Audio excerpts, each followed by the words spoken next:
Welcome to the Call to Flourish podcast. My name is Thomas Cronquist, and I am your co-host with Father Charles Sikorsky, the president of Divine Mercy University. Father Charles, how are you doing today? Great. Looking forward to learning more and more about this great field of mental health and counseling. Well, today we have Dr. Kathie Erwin again, and we're going to continue talking about gerontological counseling and all that's involved there, its importance. Dr. Erwin, how are you today? Welcome to the show. Well, I'm doing great. And thank you so much for taking this topic on to highlight the need for working with our older adults. Well, tell us a little bit more. Let's kind of revisit where we were in the last podcasts about gerontological counseling, why it's important, what are the ways that can be done well and maybe not done so well, and where we need to go with it. Well, actually, I started into this by not knowing what I was doing and not doing it well and having to go and figure it out. Very briefly, I have, of course, a master's in counseling, as is the program that we teach in here at Divine Mercy, and a doctorate in counseling psychology. And I'm a better than average therapist on most days, especially in group work. So I had a friend ask me to come out to an older adult complex and do group work, and I did. And it was a disaster. I was a complete failure because I was doing group work that was really not related to their needs. And so I went looking for, how do I do this thing? I only found two authors on the subject. Dr. Robert Butler, who is really considered one of the key figures in gerontological counseling, who was an MD, and Dr. Irene Burnside, a nurse practitioner. Those are the only two works that existed at that time. So I had to learn by doing, a good way sometime. And that came to be one of my group techniques for aging adults books. I was the third in the field to do this. Now, blessedly, there are a lot more because I didn't understand aging cohorts at all, Tom. Have you heard those terms, aging cohorts? No, I haven't. Nobody else is either. So you are not alone.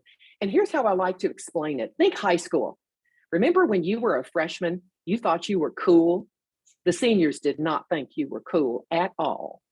And then when you got to be a senior, you knew why freshmen weren't cool.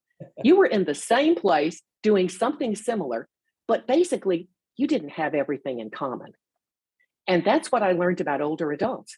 The cohorts of older adults, those who are 60s, 70s, 80s, 90s, and above, are just like the cohorts of high school. And so those who are in their 60s have one interest in music and art and books and TV and movies. And they'll very quickly tell you, as they did me, that's my mother's music you brought, for 80-year-old people, not 60-year-old people. And that is something nobody taught me in either of my master's or my doctoral degrees. And I think we're missing that boat too often in our profession.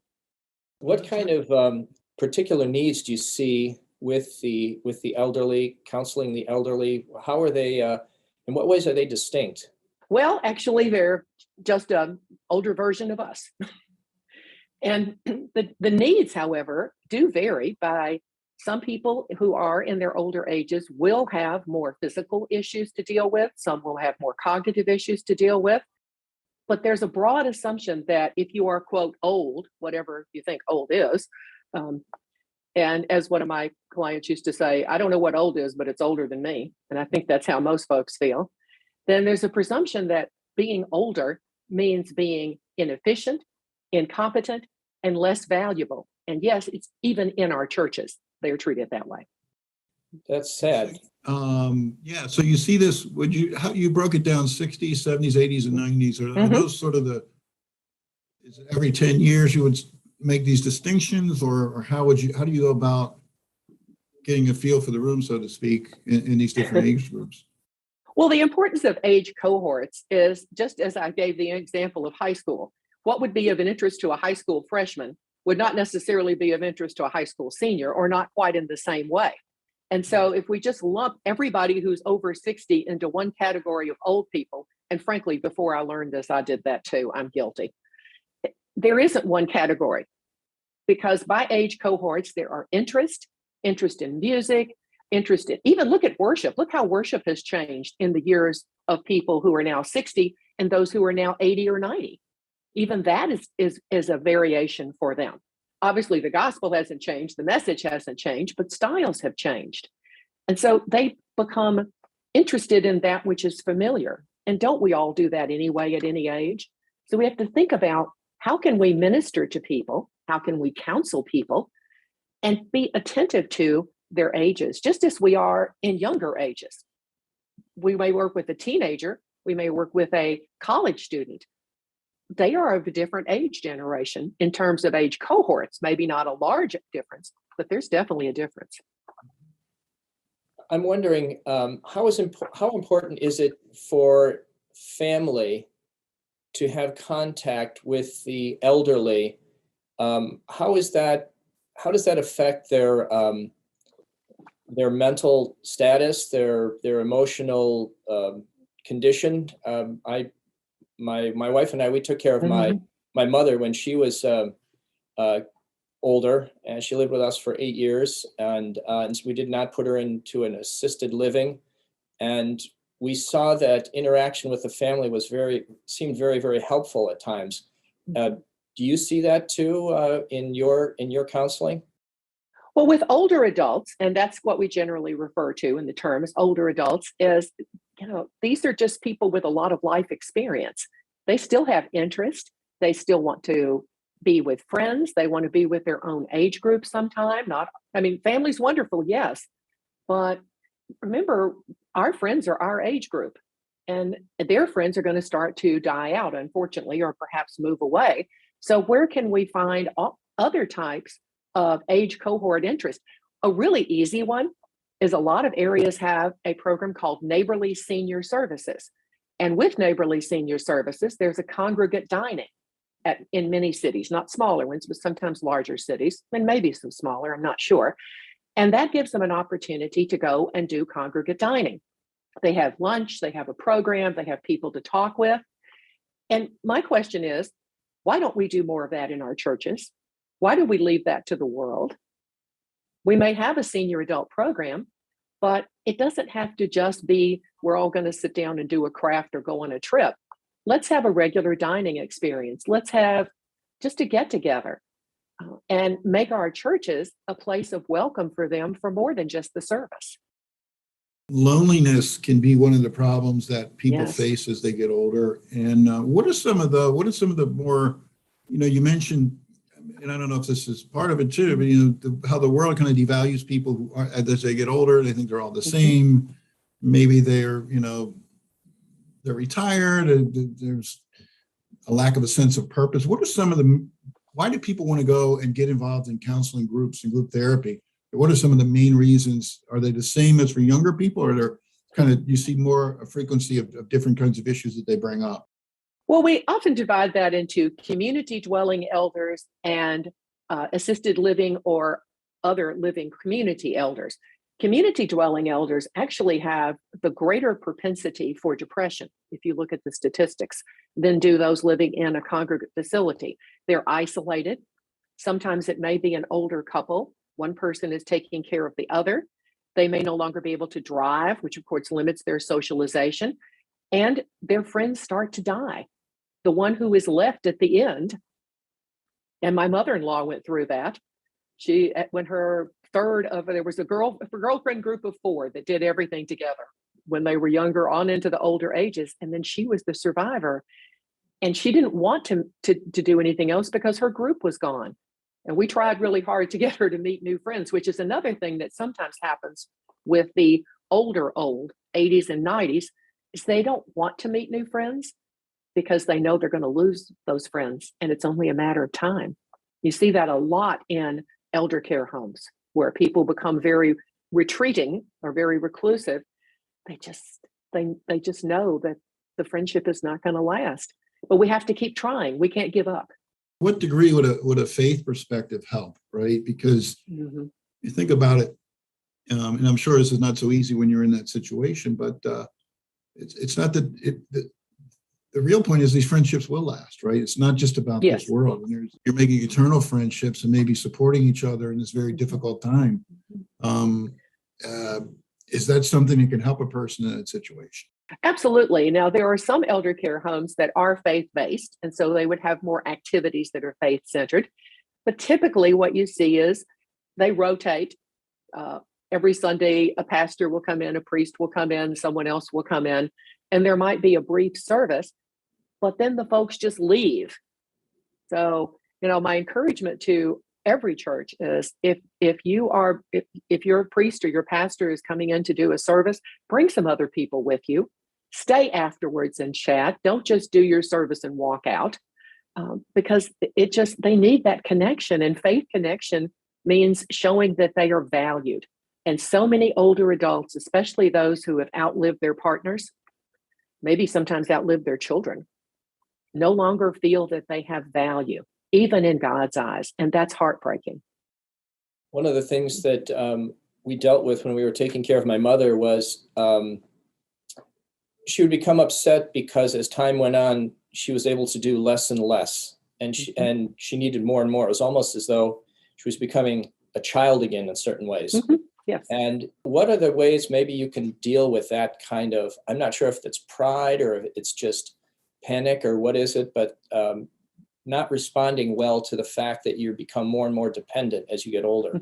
Well, I have never seen anybody who likes the idea of becoming more dependent, regardless of age.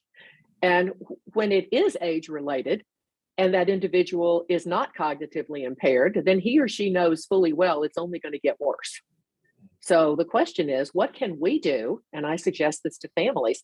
What kind of tasks can this person do to feel valued in the home? And maybe it's folding laundry. Maybe it's sitting down with and listening to the children read if they have reading to do when they come home. Give a sense of purpose. And now that's a lot harder to do in an elder care home because there are so many people to take care of at once. But just realize we all want a sense of purpose. That doesn't stop because you get older. Your ability to fulfill that purpose stops. And that is so frustrating. And that is what I have seen as a significant part of depression.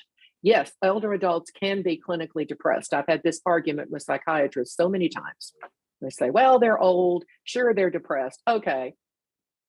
And, that's about the time I found this one particular one and said, okay, let me give you these. I have a client, woman, 40 years old. Here's the symptoms. What do you think? Well, we need to treat this. We need to do that. And I go, oh, excuse me, I misspoke. She's 72. Oh, well, that's different. We don't need to treat. I go, excuse me. Excuse me. The symptoms are the same. Why do you not want to care about treating a person who's 72 when you thought they were 42? And so we have some of that ageism feeling in the medical and the counseling community, and it breaks my heart. We've got to get out of that. What are some of there's a great, you mentioned purpose and the sense of purpose. Mm-hmm. So what are some good, helpful strategies with folks to work with, we don't know older people in, they kind of feel like, well, I'm ready to go to, I'm ready. I'm ready to move on. And Mm-hmm. How do we get them though to see that there is purpose, even in simple things, or maybe strategies that help that? Well, first of all, think about what is possible to do. What is physically possible? A person who may not be able to walk is not going to be able to do some of the things another person will. Maybe it's, again, it's simple tasks. It can also be, and that was the basis of my group techniques for aging adults, is having some groups that have a therapeutic basis, but also draw out things like my modalities for spirituality, for life review, for having my older group develop some of the writing, talk about favorite memories, and then give that to their families as something special. And for an older adult at home, we have the perfect opportunity, my goodness, even on our cell phones, is to sit down and ask your grandparent, what was some of the favorite traditions when you were growing up at Christmas? What was the most important first faith tradition that you participated in? Think about these things and tell that story. Older adults enjoy reminiscing and remembering the story. And it's a treasure that so many of us didn't have when our grandparents passed years before we had that ability. This is a true treasure. We need to treat it like a treasure. And not just, oh, well, grandma's talking about the same old thing again. Yes, she is. But, I have young clients who do that too. One of the things that we saw taking care of my mother is the importance of letting her know or seeing that she's still important to the family. Mm-hmm. Yes. You might not be able to fold clothes or do whatever, wash dishes or whatever, small task might be available, but just giving her the sense that she is an important part of the family. And you said listening to her life experiences, but also maybe asking for advice at times. You talked about how they have a wealth of experience. Yes. Asking for advice. Now, you might not take their advice, No. but at least you listen and you weigh it, and they get the sense that you're listening to them. How important is that? Well, it's as important to them as it is to any of us, because one thing that we know is that, at least in most cultural contexts, when you are listened to, you are considered valuable. And so if we fail to listen, or we want to, oh yeah, Mom, I heard that story before. Yeah, we know what happens. When we don't listen to people, we devalue them. And yes, there's going to be repetition. That happens. But listening is so important. And I can't tell you how many nuggets of wisdom I have gained from listening to my older adult clients. Really, more than I imagined. I sometimes feel like they give me more than I give them. And I think but in family, it's harder, again, because it's easier to get frustrated. Well, Mom, I've heard that story since I was, 20 years old. And, patience, it is so important and so valuable and so therapeutic, frankly. Yeah, listening is important, right? And Yes. I would guess would it also be helpful for younger people when they are benefiting from that wisdom and advice, that they tell them, hey, I'm so glad you told me that. That's very helpful. Or I didn't understand some of the things about our family history. Now I'm so glad you did that. So Yes. that they can understand that they do have a purpose and that they are in a certain way contributing to everybody, and really passing on that wisdom is could be a vocation, you could say. Somewhere our culture changed for the worst. In generations past, older adults were valued, and listening to them was valued, and the grandchildren respected and honored them. And we don't do that anymore. Our culture has changed to say, well, if you're old and you can't do certain things, then your value as a human is less. And that leads us down to a real slippery slope that we need to talk about more in our faith tradition. There's a lot of attention on abortion, and I'm not saying that that's not a good idea, but there's that other side of life, and that's euthanasia. And when we devalue any group of people, then society can do what it wants to do. And there are other countries where euthanasia is legal. This discussion comes up in our nation periodically. And that is to me, a severe devaluation of human life. And I really wish that we'd get more concerned about that, because as life goes longer and people live longer with conditions like dementia, Parkinson's, and others, there are families who get frustrated and say, they're just not really useful. Not to mention those that have nefarious intents. They want grandma's money. That's an issue that I just wish our faith community would get more concerned about. It's a great point you make, because usually, it seems to me all the pro-lifers and Christians, we're against euthanasia, but it's kind of like we throw it in there. Yeah, conception to natural death, and then we kind of don't always.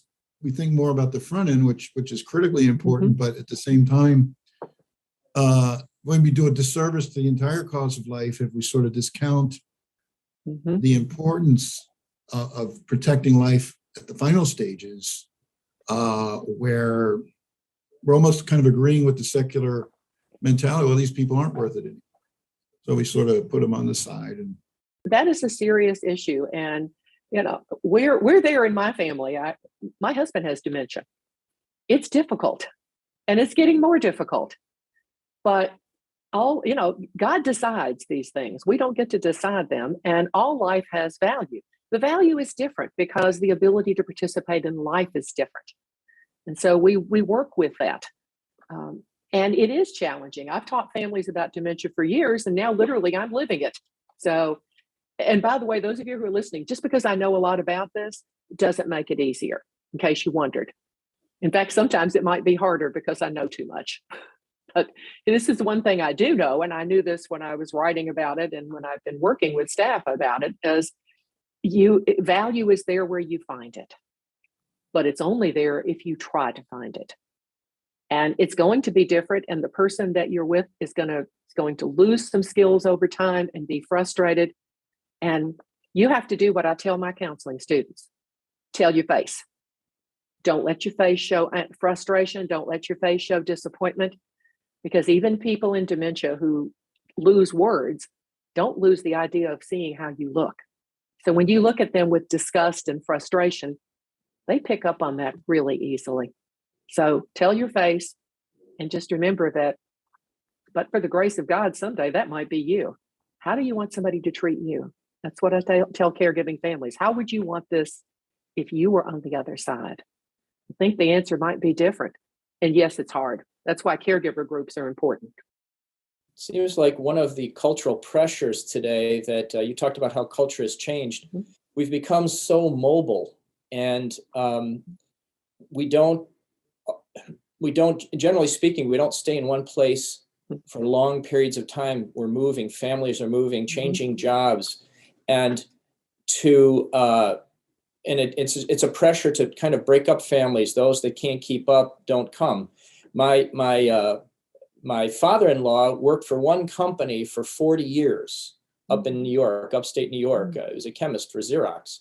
And who does that anymore? And he could build, there was an extended family built around him that grew up around him. But most of us are on the move, and it's more of a challenge, I think, to bring extended family with you. So what could be, other cultures don't, not all cultures have the same mobility problems or challenges. How do you deal with that? That's the way our culture is today. How does that affect the elderly? Well, it is very difficult because families are not living down the street from each other like they formerly did, or wanting to, maybe everybody moves over to grandma's house to help take care of grandma. That's not common today.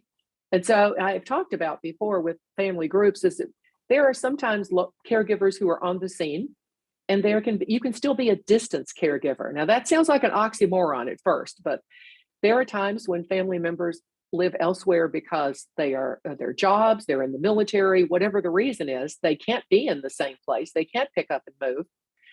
But there's a lot more services now in many communities, caregiving services, visiting services, and an underutilized resource for families is the Area Agency on Aging. Every major metropolitan area has a headquarters on Area Agency on Aging. It may not be in your immediate city, but look for the nearest large city. There are so many services available through Area Agency on Aging that you can get for your older adult who's living with you even, but definitely you can help to arrange those sorts of services and others if you are a distance caregiver. And at times, Tom, that's the way it has to be because people are either deployed, they have jobs elsewhere, they're going to school elsewhere. It's just people are not all staying down the street from each other anymore. It's not the way we live. One of the challenges we faced dealing with my mother is to get some of that care you might be referring to was expensive. And are there different groups that are maybe volunteer or less expensive? Some of them are just out of many people's price range. Well, it depends on a number of factors. Area Agency on Aging does serve a lot of needs regardless of income. And the income would be considered that of the older adult, not necessarily that of the family. Now, if you're talking about moving into a facility, then that could go in either direction, the individual's income or the family support income. But caregiving at home, if you can also bring in just those people that you need to help. Like for a while, for the last couple of years, actually, I've had a bath aide come in and assist for my husband. And she would come in, once a week and help us with that. So sometimes if you think about, okay, what specific task do I need assistance with by someone else? And which ones can we do ourselves as a family? And then you can get down to a level of participation that is not as expensive potentially. So sometimes we can't necessarily do it all. We're well-meaning, but some things are out of skill. Some things are out of my skill. That's why I bring in people to assist. And there are some subsidies in different communities. You can also check with the Alzheimer's Association, people who are caregivers for an individual with who's diagnosed with dementia. That is an underutilized resource. We can't do it all, right, ourselves. Mm-hmm. Kind of related to this, it sounds like there are a lot of things we could do at the church level. Yes. And I just want to say, and I think obviously the leadership, the pastors and the priests need to have a role in that, but I would throw a challenge out, pastors and priests can't do it all either. If you're, if this issue's on your heart, why not try and start something at your church and say, hey, get a little group of people together of churchgoers or parishioners and go to the pastor and talk to him about it. Because I find that when you have a group that's willing to take responsibility for it, it's very easy to say yes to it, right? If we're waiting for the church, the leadership to do everything. There's some really simple things, and I'm so glad that you're championing that idea, Father Charles. There are simple things you can do within the church. One of the things that I've seen a number of groups do, and I've discussed with them, is, in some churches, there is maybe there's a nursery for the children or a playroom for the children so that the parents can attend mass or service. And that's great, but nobody thinks about what about some older adults? Some people with dementia will shout out, they will make noises, they will fidget, and it's difficult for their family to really focus on worship. So it would be easy during maybe one service. It only has to be one service, even if there's multiple. One service, one mass, you have a group of people who are willing to volunteer to do crafts or games or music with the older adults who have dementia, while their family members can attend mass or service and not have to worry about that. Really just focus on worship. We're talking about giving a couple of hours a week, and you have no idea. So many caregiving families drop out of church, not because they're dropping out of church, but they know if they bring their person to mass or to service, who knows what might happen? There might be an outburst. There might be a shout. You never know what's going to happen. And so they don't come. And they lose that. Goodness, no, as a priest, how much families need spiritual strength at this time. This simple thing of literally caregiving, doing an activity with a group for a couple of hours on Sunday, that would be almost a miracle to many families. And I think every church could do that if some members would just make that commitment. Dr. Erwin, we have just a few minutes here left in this podcast, and I wanted to ask you, in your experience, you are in the counseling program here at Divine Mercy University. Yes. Could you summarize what the perspective is, or maybe the different perspective of your class or the counseling program here at Divine Mercy University, maybe versus other programs you've seen? Well, other programs I've taught in, for that matter. Well, of course, we are faith-based, but I believe even as a value added to being faith-based is that we have a faculty who are highly steeped in their professional abilities. And then when you add faith to it, to me, that's like the secret sauce. That just takes it to a whole different level, because we as humans are mind, body, and spirit. And when counselors only deal with the mind and the body, you've got an entire segment of a human that is not being attended properly. And putting them together is, I have found as a professional counselor, the most powerful way to help people when you bring God into the equation. It's very good. Now, if someone has a follow-up question for you, how might they contact you? I think you gave your email address in our earlier Absolutely. podcast. Can you give Absolutely. that? I would be happy to. It's KERWIN